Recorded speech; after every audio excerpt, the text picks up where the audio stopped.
സ്ഥാപനം നടത്താനുള്ള സ്വാതന്ത്ര്യവും അവിടെ നിൽക്കട്ടെ, മതം ആചരിക്കാനുള്ള സ്വാതന്ത്ര്യവും അവിടെ നിൽക്കട്ടെ. ഒരു മുസ്ലിമിന് മതത്തിൽ വിശ്വസിക്കാനുള്ള സ്വാതന്ത്ര്യം, ആ വിശ്വാസത്തിന്റെ ഏറ്റവും പ്രാഥമികമായ അടയാളം എന്ന് വിളിക്കാൻ കഴിയുന്ന നമസ്കാരം, സമയത്തിന്റെ പരിമിതി കൊണ്ടാണ് ഈ രാജ്യത്ത് നമസ്കരിക്കാനുള്ള നമ്മുടെ സ്വാതന്ത്ര്യം എവിടെ എത്തി നിൽക്കുന്നു എന്ന ഒരു ചോദ്യമുണ്ട്. ഞാൻ ഈ വലകെട്ടിൽ ഇത്ര പ്രൗഢമായി സംഘടിപ്പിക്കപ്പെട്ട മുസ്ലിം ലീഗിന്റെ ഒരു സമ്മേളന വേദിയിൽ നിന്ന് എന്റെ മുൻപിലിരിക്കുന്ന മുസ്ലിം ലീഗിന്റെ പ്രവർത്തകന്മാരോട് ഈ ചോദ്യം ചോദിക്കുമ്പോൾ നമുക്കൊരു കാര്യം ഉറപ്പാണ്, ഒരു കാലഘട്ടത്തിലും ഒരു കേരളീയ മുസ്ലിമിന് ആ അവകാശം നിഷേധിക്കപ്പെടും എന്ന് നമ്മൾ വിചാരിക്കുന്നില്ല. ഞാൻ വളരെ പെട്ടെന്ന് നിങ്ങളോട് 3 സംഭവങ്ങൾ പറയാം. ആദ്യത്തെ സംഭവം നടക്കുന്നത്, ഈ 3 സംഭവങ്ങളും റിപ്പോർട്ട് ചെയ്യപ്പെട്ടതാണ്, മീഡിയയിൽ വന്നതാണ്. ഈ കഴിഞ്ഞ ദിവസം ഞാൻ വായിച്ച ഹർഷ്മന്ദർ എന്നു പേരുള്ള ഒരു ഉത്തരേന്ത്യൻ ആക്ടിവിസ്റ്റിന്റെ കോളത്തിൽ അദ്ദേഹം ഡേറ്റ് ഇട്ട് അത് പറയുന്നുണ്ട് ഈ കാര്യങ്ങൾ. ആദ്യത്തെ സംഭവം നടക്കുന്നത് അലഹബാദിലാണ്. ഇപ്പോ നഗരത്തിന്റെ പേര് പ്രയാഗ്രാജ് എന്നാണ്. അവിടുത്തെ ഒരു ആശുപത്രി, ആ ആശുപത്രിയുടെ ICUവിന്റെ മുറി, ആ ICUവിൽ ഒരാൾ ഡെങ്കുപ്പനി ബാധിച്ച ചികിത്സയിലാണ്. ആ ചികിത്സയിൽ കഴിയുന്ന ആളിന്റെ ഭാര്യ ആ ICU മുറിയുടെ പുറത്തുണ്ട്. തന്റെ ഭർത്താവ് ICUവിൽ കിടന്ന് രോഗത്തോട് മല്ലിടുമ്പോ സാധുവായ വൃദ്ധയായ ആ സ്ത്രീക്ക് ചെയ്യാൻ കഴിയുന്ന ഒരു കാര്യം, തന്റെ ഭർത്താവിന്റെ ആയുരാരോഗ്യ സൗഖ്യത്തിനും ദീർഘായുസിനും രോഗവിമുക്തിക്കും വേണ്ടി പ്രാർത്ഥിക്കുക എന്ന് പറഞ്ഞു. അവര് ചെറിയൊരു മുസല്ല വിരിച്ച് ആ ICUവിന്റെ പുറത്ത് നമസ്കരിച്ചു. അങ്ങനെ നമസ്കരിച്ചു കൊണ്ടിരിക്കെ കുറച്ച് ആളുകൾ വന്ന് ആ വീഡിയോ ചിത്രീകരിച്ചു. വീഡിയോ ചിത്രീകരിച്ചിട്ട് ആ വീഡിയോ സോഷ്യൽ മീഡിയയിൽ പ്രചരിപ്പിച്ചു. അത് ചെയ്തത് ഉത്തരേന്ത്യയിലെ ബജ്റംഗ് ദളിന്റെ പ്രവർത്തകരായിരുന്നു. ആ വീഡിയോ വൈറലായി. ഒരു പൊതുസ്ഥലത്ത് ഇവർക്ക് എങ്ങനെ നമസ്കരിക്കാൻ ധൈര്യം വരുന്നു എന്ന ചോദ്യത്തോടെ ആ വീഡിയോ ഉത്തർപ്രദേശ് മുഴുവൻ പരന്നു. ആ വീഡിയോ വൈറലായപ്പോ അത് അവിടുത്തെ ആശുപത്രിയിലാണ് എന്ന് ബോധ്യപ്പെട്ടപ്പോ ആ ആശുപത്രിയിലെ ഉത്തരവാദിത്തപ്പെട്ട ഒരു ഓഫീസർ ആ സ്ത്രീയെ വന്ന് കണ്ടിട്ട് പറഞ്ഞു, നിങ്ങൾ ഇനി നിങ്ങളുടെ ഭർത്താവ് ആശുപത്രിയിൽ കിടക്കുമ്പോ ഇവിടെ നമസ്കരിച്ചു പോവരുത്. നിങ്ങളൊരു പ്രായമുള്ള സ്ത്രീ ആയതുകൊണ്ട് തൽക്കാലം ഇതൊരു വാണിംഗിൽ അവസാനിപ്പിക്കുക. ഇനിയും നിങ്ങൾ ഇത് ആവർത്തിച്ചാൽ പൊതുസ്ഥലത്ത് കലാപമുണ്ടാക്കാൻ ശ്രമിച്ചതിന് നിങ്ങൾക്കെതിരെ കേസെടുക്കേണ്ടി വരുമെന്നാണ്. രണ്ടാമത്തെ സംഭവം അത് നടക്കുന്നത് ഉത്തർപ്രദേശിലെ മുറാദാബാദിലാണ്. സംഭവം നടക്കുന്നത് കഴിഞ്ഞ റമദാൻ മാസത്തിലാണ്. താരിഖ് ഹുസൈൻ എന്നു പേരുള്ള ഒരാൾ, അദ്ദേഹത്തിന്റെ ജോലി ഹുസൈൻ അയൺ ഹൗസ് എന്ന പേരിൽ അവിടെ ഒരു കച്ചവട സ്ഥാപനം നടത്തുകയാണ്. അദ്ദേഹം ചെയ്ത ഒരു കാര്യം, അദ്ദേഹം രാത്രിയായപ്പോ റമദാനിൽ അദ്ദേഹത്തിന്റെ വീട്ടിൽ അദ്ദേഹത്തിന്റെ ബന്ധുക്കളായ 26 പേരെ വിളിച്ചു ചേർത്തു. എന്തിനാ വിളിച്ചു ചേർത്തത്? നമ്മൾ കേട്ടാൽ മൂക്കത്ത് വിരൽ പച്ചു പോകുന്നത്ര ലളിതമായ ഒരു കാര്യത്തിന്, തറാവിഹ് നമസ്കരിക്കാൻ 26 പേർ ചേർന്ന്, അദ്ദേഹത്തിന്റെ ബന്ധുക്കൾ ചേർന്ന് അദ്ദേഹത്തിന്റെ വീടിന്റെ ഹോളിൽ ഒരാൾക്കും ശല്യമില്ലാതെ തറാവിഹ് നമസ്കരിക്കുന്നു. ഈ നമസ്കാരം ഇവിടെ നടക്കുന്നു എന്നറിഞ്ഞ ആ പ്രദേശത്തെ ബജ്റംഗ് ദളിന്റെ പ്രവർത്തകർ ആ രാത്രി ചെയ്തത്, അവരാ വീട് ആക്രമിച്ചു. ആ വീട്ടിൽ കടന്നു കയറി കലാപമുണ്ടാക്കാൻ ശ്രമിക്കുന്നു എന്ന പേരിൽ മജിസ്ട്രേറ്റിന് പരാതി കൊടുത്തു. മജിസ്ട്രേറ്റ് പിറ്റേ ദിവസം ഈ മനുഷ്യരെ കാണാൻ വന്നു. അദ്ദേഹത്തോട് ചോദിച്ചു, നിങ്ങൾ ഇങ്ങനെ ഇവിടെ തറാവിഹ് നമസ്കരിക്കുന്നുണ്ടോ? മറുപടി കൊടുത്തു, നമസ്കരിക്കുന്നുണ്ട്. അപ്പൊ പറഞ്ഞു, നിങ്ങൾക്ക് അങ്ങനെ നമസ്കരിക്കാൻ കഴിയില്ല. ഈ മനുഷ്യൻ വിദ്യാഭ്യാസമുള്ള ഒരാൾ എന്ന നിലക്ക്, നഗരത്തിൽ ഒരു വലിയ കച്ചവടം ചെയ്യുന്ന ലോകപരിചയമുള്ള ഒരു മനുഷ്യൻ എന്ന നിലക്ക് അദ്ദേഹം സ്വാഭാവികമായും അദ്ദേഹത്തിന്റെ അവകാശത്തിന് വേണ്ടി വാദിച്ചു. ഞാൻ നമസ്കരിക്കുന്നത് എന്റെ ബന്ധുക്കളോടൊപ്പമാണ്. ഞാൻ നമസ്കരിച്ചത് എന്റെ വീട്ടിൽ വെച്ചാണ്. വീട്ടിൽ വെച്ച് നമസ്കരിക്കാൻ മുൻകൂറായ അനുവാദത്തിന്റെ ആവശ്യമില്ല. വീടിനകത്ത് വെച്ച് ഞാൻ വിശ്വസിക്കുന്ന ആരാധനാകർമ്മങ്ങളിൽ എന്റെ ബന്ധുക്കളോടൊപ്പം ഏർപ്പെടുക എന്നത് എന്റെ മൗലികാവകാശത്തിന്റെ ഭാഗമാണ്. ആ മജിസ്ട്രേറ്റ് ചെയ്തത് ക്രിമിനൽ പ്രൊസീജിയർ കോഡിലെ 111 വകുപ്പ് അനുസരിച്ച് ഒരു നോട്ടീസ് കൊടുത്തു. ആ 111 വകുപ്പ് എന്ന് പറഞ്ഞാൽ നിങ്ങൾ ഒരു കലാപം ഉണ്ടാക്കുമെന്ന്, നിങ്ങൾ നാട്ടിൽ സംഘർഷം ഉണ്ടാക്കുമെന്ന് ഗവൺമെന്റ് ഭയക്കുന്നു. അങ്ങനെ വരുമ്പോ ആ കലാപത്തിൽ ഏർപ്പെടുന്നതിൽ നിന്ന്, ആ സംഘർഷത്തിൽ ഏർപ്പെടുന്നതിൽ നിന്ന് നിങ്ങളെ തടയാൻ ഗവൺമെന്റിന് ബോണ്ട് ആവശ്യപ്പെടാം. ഈ മനുഷ്യരോട് പറഞ്ഞത്, നാളെയും നിങ്ങൾ ഈ തറാവീഹ് നമസ്കാരം നിങ്ങളുടെ വീട്ടിൽ തുടരാൻ ആഗ്രഹിക്കുന്നുവെങ്കിൽ 5 ലക്ഷം രൂപയുടെ ബോണ്ട് വേണ്ടി വരും എന്നാണ്. 5 ലക്ഷം രൂപയുടെ ബോണ്ട് കെട്ടിവെച്ചാൽ ഈ തറാവീഹ് നമസ്കാരം തുടരാം. അതല്ലെങ്കിലോ ഇത് നിർത്തിവെക്കേണ്ടി വരും. എന്തുകൊണ്ട്? നിങ്ങൾ നിങ്ങളുടെ വീട്ടിൽ, ആ വീട്ടിലെ സ്വീകരണ മുറിയിൽ നിങ്ങളുടെ ബന്ധുക്കളോടൊപ്പം നമസ്കരിച്ചാൽ ഈ നാടിന്റെ സമാധാനം തകർന്നു പോകുമെന്ന് കുറെ ആളുകൾ പുറത്തു കൂടി നിന്ന് ആക്രോശിക്കുകയാണ്. രണ്ടാമത്തെ സംഭവം. മൂന്നാമത്തെ സംഭവം നടക്കുന്ന ഉത്തർപ്രദേശ് ഡൽഹി അതിർത്തിയിലുള്ള നോയിഡ എന്ന് പറയുന്ന പ്രദേശത്താണ്. അവിടുത്തെ ഒരു ഹൗസിംഗ് കോളനിയിൽ സമാനമായ രൂപത്തിൽ നമസ്കരിച്ചവർക്കെതിരെ പോലീസ് കേസെടുക്കുന്നു. കഴിഞ്ഞ വർഷം ഉത്തർപ്രദേശിലെ കാൺപൂരിൽ പെരുന്നാൾ നമസ്കരിച്ചപ്പോ പള്ളിക്കകത്ത് സ്ഥലമില്ലാത്തത് കൊണ്ട് വഴിയിൽ നിന്ന് നമസ്കരിച്ചതിന് 1700 പേർക്കെതിരെ കേസ്. ഈ കഴിഞ്ഞ വർഷം ഡൽഹിയിൽ നിന്ന് പുറത്തു വന്ന ഒരു വീഡിയോ, ജുമാ നമസ്കാരത്തിന് പള്ളിയിലെ സ്ഥലപരിമിതി മൂലം റോഡിന്റെ വഴിവക്കത്ത് നിന്ന് നമസ്കരിക്കുന്ന ഒരു വിശ്വാസിയെ ഡൽഹി പോലീസ് നിലത്തിട്ട് ചവിട്ടുന്നു. അത്തഹിയ്യാത്തിലിരിക്കുന്ന മനുഷ്യന്റെ അടുത്തേക്ക് നടന്നു വന്നിട്ട് പോലീസ് അയാളുടെ തലയിൽ ചവിട്ടി താഴെ വീഴ്ത്തുകയാണ്. എന്നിട്ട് നിലത്ത് കിടക്കുമ്പോ നാഭിക്ക് ചവിട്ടാണ്. സലാം വീട്ടിയിട്ടല്ല കേട്ടോ, അത്തഹിയ്യാത്തിലിരുന്ന് പ്രാർത്ഥിച്ചു കൊണ്ടിരിക്കുമ്പോ ഇത് ചെയ്യുന്നു. ഞാൻ ഇത്രയും കാര്യങ്ങൾ, ഈ 3 സംഭവങ്ങൾ, അതിനുശേഷം അതിനനുബന്ധമായി 2 സംഭവങ്ങൾ, ആകെ 5 സംഭവങ്ങൾ ഇപ്പൊ നിങ്ങളോട് പറഞ്ഞു. ഞാൻ നിങ്ങളോട് ഇത്രയും പറഞ്ഞത് ഇതൊന്നും ഒറ്റപ്പെട്ട സംഭവങ്ങളല്ല എന്ന് നിങ്ങൾക്ക് ബോധ്യപ്പെടാനാണ്. സ്നേഹമുള്ളവരെ, നമ്മുടെ രാജ്യത്തിന്റെ ഒരു കോണിൽ, വിശേഷിച്ച് സംഘപരിവാർ അവരുടെ എല്ലാ പ്രതാപങ്ങളോടെയും അധികാരത്തിലിരിക്കുന്ന ഉത്തരേന്ത്യൻ സംസ്ഥാനങ്ങളിൽ നിങ്ങളുടെ വിശ്വാസത്തിന്റെ ആദ്യത്തെ അടയാളമായ ആരാധനയിൽ ഏർപ്പെടുക. നിങ്ങളുടെ വീടിനകത്ത് നമസ്കരിക്കാനുള്ള നിങ്ങളുടെ സ്വാതന്ത്ര്യത്തെ പോലും RSS വെല്ലുവിളിക്കുന്ന ഒരു സാഹചര്യം രൂപപ്പെട്ടു. ലുലു മാളിൽ എല്ലാവരും പോകാനുണ്ടല്ലോ. നമ്മൾ കോഴിക്കോട്ട് ഇപ്പൊ പുതിയത് വന്നു, ഞങ്ങളുടെ എറണാകുളത്തുണ്ട്, ഇവിടെ ദുബൈക്കാർ ഒരുപാടുണ്ട്, ദുബൈയിലുണ്ട് ധാരാളം ലുലു മാള്. ഉത്തർപ്രദേശിലെ ലഖ്നൗ നഗരത്തിൽ നമുക്ക് ഓർമ്മയുണ്ടാവും, ലുലു മാൾ ആരംഭിച്ചു. പ്രമുഖ വ്യവസായി യൂസുഫ് അലിയുടെ ലുലു മാൾ അവിടെ ആരംഭിച്ചു. അത് ഉദ്ഘാടനം ചെയ്തത് അവിടുത്തെ മുഖ്യമന്ത്രി യോഗി ആദിത്യനാഥാണ്. പക്ഷെ ലുലു മാൾ എങ്ങനെയാണ് വാർത്തകളിൽ ആദ്യം ഇടം പിടിച്ചത്? അതിന്റെ ഒരു മൂലക്ക് കുറെ ആളുകൾ വന്ന് നമസ്കരിക്കുന്നു. ഈ നമസ്കാരത്തിൽ ഏർപ്പെട്ടത് കണ്ടപ്പോ അവിടെ ബജ്രംഗ് ദൾ പ്രവർത്തകർ പൊടുന്നതിന് രംഗത്തെത്തി മുദ്രാവാക്യം വിളിക്കുന്നു. ആ ലുലു മാളിൽ വലിയ സംഘർഷമുണ്ടാകുന്നു. പിന്നീട് അന്വേഷിച്ചു പോയപ്പോൾ കണ്ടത് ഈ നമസ്കാരം കൈകെട്ടി 1.5 മിനിറ്റിൽ തീർന്നു എന്നാണ്. ആ നമസ്കാരം ആകെ 1 റക്അത്തുള്ളൂ. 1 റക്അത്തുള്ള നമസ്കാരം എവിടെ ഇല്ലല്ലോ. ഈ നമസ്കരിക്കാൻ വന്നവർ പോലും ഒരു ഗൂഢാലോചനയുടെ ഭാഗമാണോ എന്ന സംശയം. ഞാൻ പറഞ്ഞു വെച്ചത്, നിങ്ങളുടെ മതവിശ്വാസത്തിന്റെ ഏറ്റവും പ്രാഥമികമായ കാര്യം എന്ന് നിങ്ങൾ വിശ്വസിക്കുന്ന നമസ്കരിക്കാനുള്ള ആരാധനാ സ്വാതന്ത്ര്യം പോലും രാജ്യത്ത് ചോദ്യം ചെയ്യപ്പെടുന്ന സാഹചര്യം. എന്റെ ചോദ്യം, ഒരാൾ വീടിനകത്ത് നമസ്കരിക്കുമ്പോൾ ആ നമസ്കാരം പോയി തടസ്സപ്പെടരുത് എന്ന് ചിന്തിക്കുന്ന ഒരാൾക്കൂട്ടം, ആ ആൾക്കൂട്ടം ഈ രാജ്യത്ത് എങ്ങനെ ഉണ്ടായി? അതാണ് എന്റെ ചോദ്യം. ആ മനുഷ്യർക്ക് ഈ നമസ്കരിക്കുന്നത് തടയണം എന്ന് എന്തുകൊണ്ട് തോന്നുന്നു?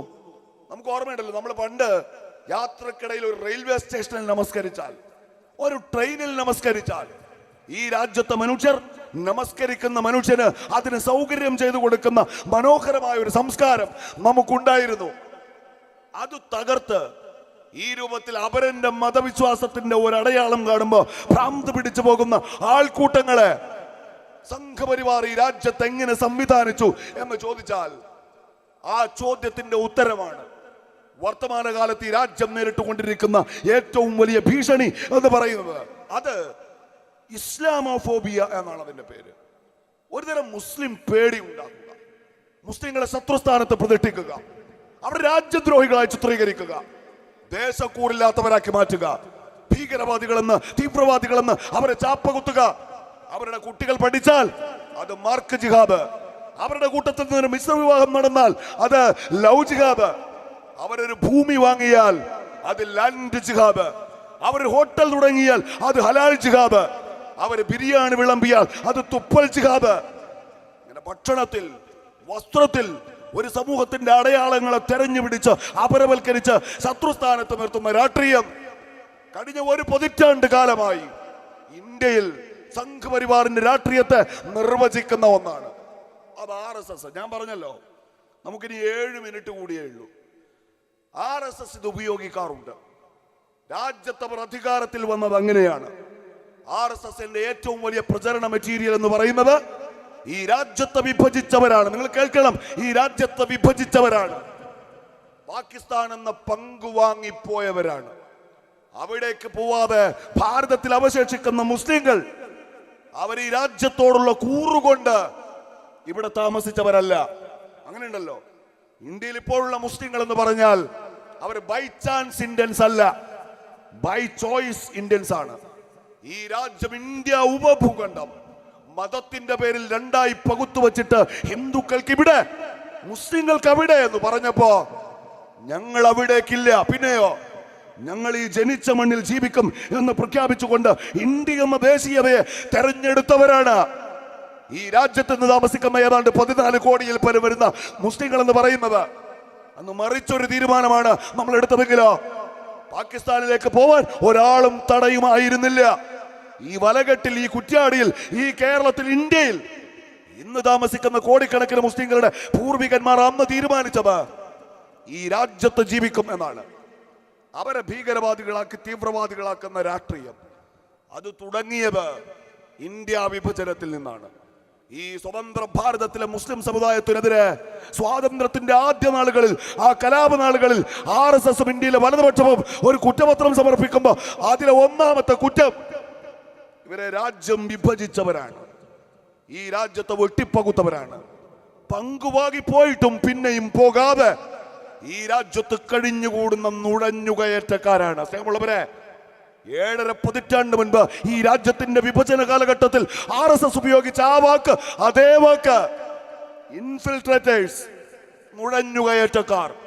ഈ കഴിഞ്ഞ ലോക്സഭാ തെരഞ്ഞെടുപ്പിൽ ഇന്ത്യയുടെ പ്രധാനമന്ത്രി നരേന്ദ്രമോദിയുടെ പ്രസംഗത്തിൽ ഏറ്റവും അധികം മുഴഞ്ഞുകേട്ട ഒരു വാക്ക് അതേ വാക്കാണ്. അതിന്റെ ഹിന്ദി ഗുസ്പേഡിയ, നുഴഞ്ഞുകയറ്റക്കാരാണ് എന്നാണ്. ഞാനത് പറഞ്ഞു വെച്ചത് അത് BJPയുടെ അജണ്ടയാണ്. എന്നാൽ ഇന്നു മുതൽ സ്നേഹമുള്ളവരെ, കേരളത്തിൽ നടക്കുന്ന ഒരു രാഷ്ട്രീയ ചർച്ചയുണ്ട്. ആ രാഷ്ട്രീയ ചർച്ച ഇപ്പോഴെത്തി നിൽക്കുന്നത് 1947 വിഭജന കാലഘട്ടത്തിലാണ്. വിഭജന കാലഘട്ടത്തെ കുറിച്ച് ആ കാലഘട്ടത്തിൽ പാകിസ്ഥാൻ എന്ന രാജ്യത്തിനു വേണ്ടി ഇന്ത്യയിൽ ഏറ്റവും ഉച്ചത്തിൽ ശബ്ദമുയർത്തിയത് മലപ്പുറം ജില്ലക്കാരാണ് എന്ന് പറഞ്ഞു വെക്കുന്നു. നമ്മൾ കാണേണ്ടത് മലപ്പുറം ജില്ലയെ പാകിസ്ഥാൻ വാദത്തിന്റെ ഏറ്റവും വലിയ പ്രചരണ കേന്ദ്രമായി കേരളത്തിൽ ചിത്രീകരിക്കുന്നത് ഇവിടുത്തെ RSSകാരല്ല, തൽക്കാലത്തെങ്കിലും അതിവിടുത്തെ BJPക്കാരുമല്ല. ആ പ്രചരണം തുടങ്ങി വെക്കുന്നത് ഈ കേരളത്തിൽ ഇപ്പോൾ ജീവിച്ചിരിക്കുന്ന CPMന്റെ ഏറ്റവും മുതിർന്ന നേതാക്കളിൽ ഒരാൾ എന്ന് നമുക്ക് പറയാൻ കഴിയുന്ന സഖാവ് പാലൊളി മുഹമ്മദ് കുട്ടിയാണ്. 2 ദിവസമായി നടക്കുന്ന രാഷ്ട്രീയ ചർച്ച അതാണ്.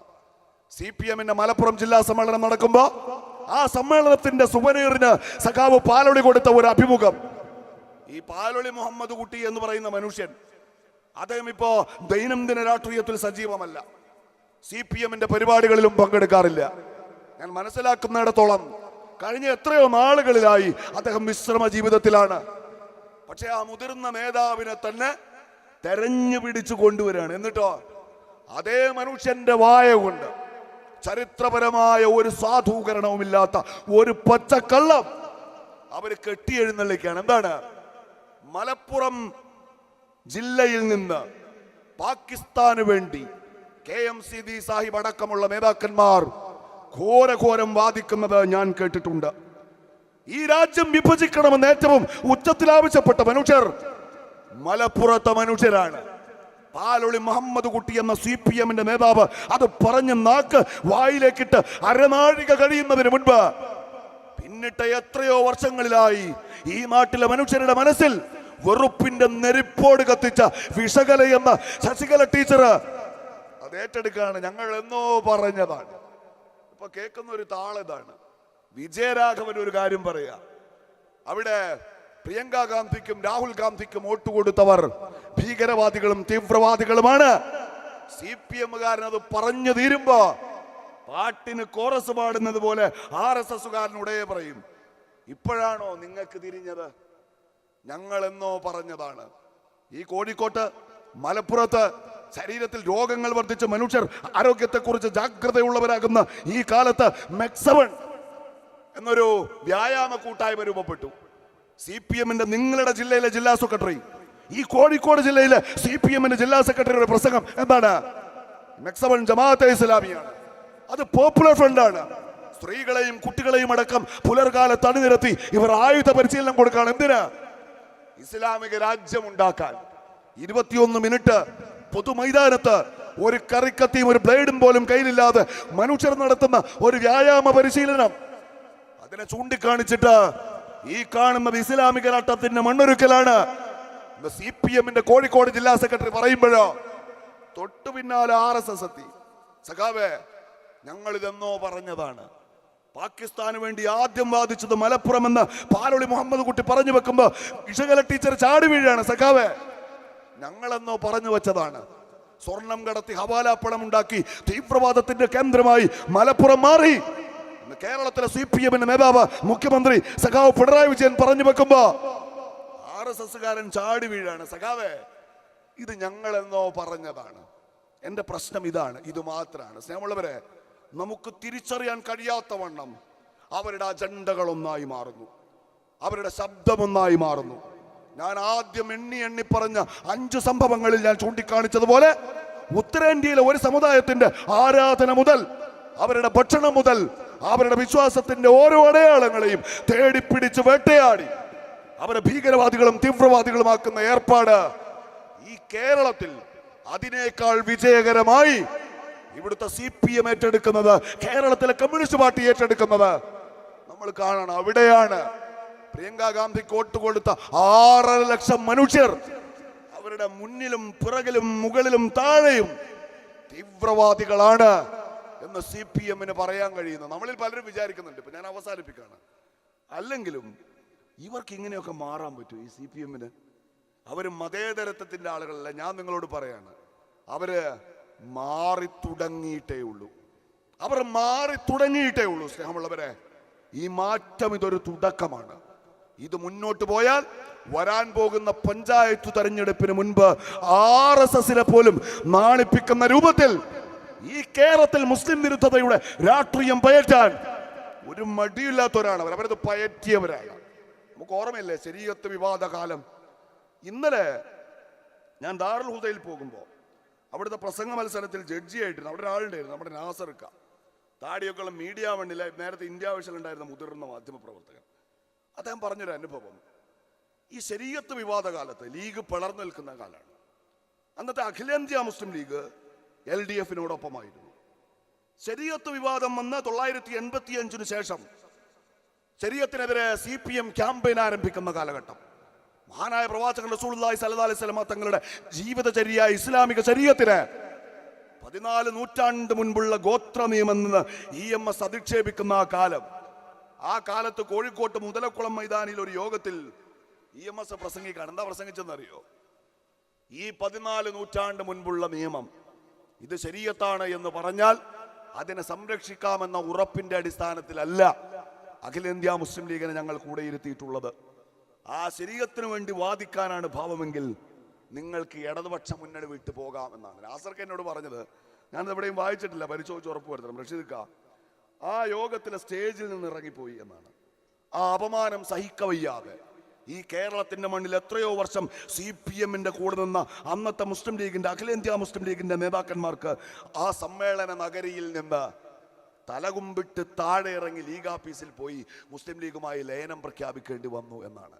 കൃത്യം 40 വർഷം മുൻപുള്ള ചരിത്രമാണ് ഞാൻ നിങ്ങളോട് പറഞ്ഞത്. അവരുടെ UCC സെമിനാർ നടന്നത് ഈ കോഴിക്കോട്ടാണ്. അവരുടെ ഫലസ്തീൻ സെമിനാർ നടന്നത് ഈ കോഴിക്കോട്ടാണ്.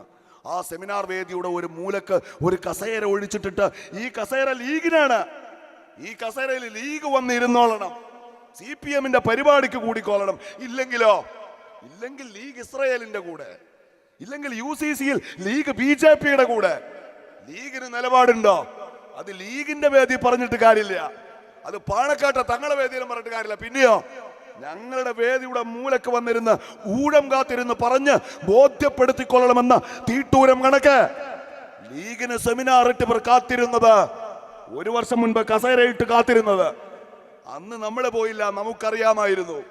ലോക്സഭാ തെരഞ്ഞെടുപ്പിൽ മുസ്ലിം പ്രീണനത്തിന്റെ ഈ കാട് വച്ചുള്ള കളി നഷ്ടമാണെന്ന് കണ്ടാൽ ഒരു മടിയും ഒരു ഉളുപ്പുമില്ലാതെ ആ കാട് 8 മടക്കി കീസയിൽ വെച്ചിട്ട് RSSകാരന്റെ ഭൂരിപക്ഷ പ്രീണനത്തിന്റെ കാവിക്കാർഡ് ഇവര് വാങ്ങിക്കളിക്കുമെന്ന് ആ കാട് കടം കൊണ്ടിട്ടാണ് സ്നേഹമുള്ളവരെ ഒരു പ്രദേശത്തെ ചൂണ്ടിക്കാണിച്ച്, ഒരു പ്രദേശത്തെ മനുഷ്യരെ ചൂണ്ടിക്കാണിച്ച്, അവരുടെ ഐഡന്റിറ്റിയെ ചൂണ്ടിക്കാണിച്ച് RSSകാരെ പോലും നാണിപ്പിക്കുന്ന രൂപത്തിൽ ഇവർ തീവ്രവാദത്തിന്റെ ഭീകരവാദത്തിന്റെ രാഷ്ട്രീയം പയറ്റുന്നത് എന്ന് വെച്ചാൽ സ്നേഹമുള്ളവരെ ഞാൻ അവസാനിപ്പിക്കുന്നു. ഈ കാലം ഇസ്ലാമോഫോബിയയുടെ രാഷ്ട്രീയ പരീക്ഷണങ്ങളുടെ കാലമാണ്. എല്ലാ കാലത്തും ഒരു സമുദായത്തെ പ്രതിക്കൂട്ടിൽ നിർത്തി വിചാരണ ചെയ്യുന്ന നെറികെട്ട രാഷ്ട്രീയത്തിന്റെ കാലമാണ്. ഇവിടെ നമ്മൾ എന്തു ചെയ്യും എന്നതാണ് ചോദ്യം. ആ ചോദ്യം സ്നേഹമുള്ളവരെ നമ്മുടെ മുൻപിൽ ആദ്യം മുഴങ്ങുന്ന ചോദ്യമല്ല. 48 മാർച്ച് 10 എന്ന് പറഞ്ഞാൽ ഞാൻ ആദ്യം സൂചിപ്പിച്ച ആ വിഭജനാനന്തര വർഗീയ കലാപങ്ങളുടെ കാലമാണ്. ആ 948 ലീഗിന്റെ ദേശക്കൂറിനെ ചോദ്യം ചെയ്യുന്ന പാലൊളി മുഹമ്മദ് കുട്ടി ഹൈദരാബാദ് നെയ്സാമിന്റെ സൈന്യത്തിൽ ജോലി ചെയ്യുക. ഇന്ത്യൻ സൈന്യത്തിലല്ല കേട്ടോ, ഹൈദരാബാദ് നെയ്സാമിന്റെ സൈന്യത്തില്. ഹൈദരാബാദ് നെയ്സാമിന് എന്താ സ്വന്തം സൈന്യം? ആ സൈന്യത്തിന്റെ പേര് റസാക്കർമാർ എന്നായിരുന്നു. പാലൊളി മുഹമ്മദ് കുട്ടി ആ സൈന്യത്തിൽ അംഗമായിരുന്ന ഒരു റസാക്കറായിരുന്നു. ഹൈദരാബാദ് നെയ്സാമിന്റെ പട്ടാളം യുദ്ധം ചെയ്തത് ആർക്കെതിരെ? ഈ രാജ്യത്തിന്റെ പട്ടാളത്തിനെതിരെ. എന്തിനു വേണ്ടി?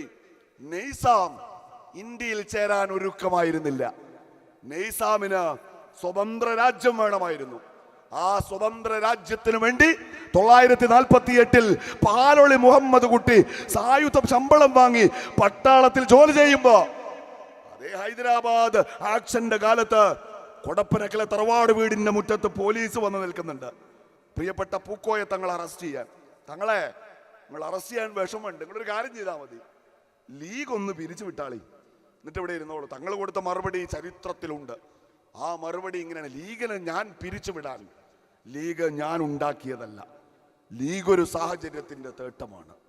ലീഗ് ഈ കാലഘട്ടത്തിന്റെ അനിവാര്യതയാണ്. 4 കോടി മനുഷ്യർ ഈ രാജ്യത്തിന്റെ തെരുവുകളിൽ, വർഗീയ കലാപങ്ങളിൽ കത്തിപ്പടരുന്ന ഈ രാജ്യത്തിന്റെ തെരുവുകളിൽ നിസ്വരായി, പ്രതീക്ഷയില്ലാത്തവരായി, വിദ്യാഭ്യാസമില്ലാത്ത ആരികവൽക്കരിക്കപ്പെട്ട പാവം മനുഷ്യർ നിൽപ്പുണ്ട് ഇരുട്ടത്ത്. അവരുടെ കണ്ണിലെ വെളിച്ചമാണ് ഈ ചന്ദ്രക്കലയിലും ഇതിലെ നിലാവും. അവർക്ക് വഴികാട്ടാണ് ഈ പതാക. ഈ രാജ്യത്തിന്റെ ആകാശത്തു തന്നെ ഉണ്ടാവും. ഈ രാജ്യത്തിന്റെ ഭരണഘടന ഉയർത്തിപ്പിടിച്ചുകൊണ്ട് സ്വതന്ത്ര ഭാരതത്തിൽ ഞങ്ങളുടെ തലമുറകൾ അഭിമാനത്തോടെ ജീവിക്കുമെന്ന പൂക്കോയ തങ്ങളുടെ മറുപടി എന്ന് വെച്ചാൽ, നെയ്സാമിന്റെ പട്ടാളത്തിൽ കൂലി വാങ്ങി രാജ്യത്തിനെതിരെ യുദ്ധം ചെയ്ത പാലൊളി മുഹമ്മദ് കുട്ടിയുടെ ദേശക്കൂറിന്റെ സർട്ടിഫിക്കറ്റ് നമുക്ക് ആവശ്യമില്ല. ആ കലാപകാലത്ത് ഭയങ്കരമായ വെല്ലുവിളികളുടെ ആ കാലത്ത് തുടങ്ങിയവരാണ് നമ്മൾ. പ്രതീക്ഷകളുടെ ഉത്തരവാദിത്വപൂർണമായ ആ രാഷ്ട്രീയ യാത്ര 7.5 പതിറ്റാണ്ട് പിന്നിട്ട് പിന്നെയും മുന്നോട്ട് പോവുകയാണ്.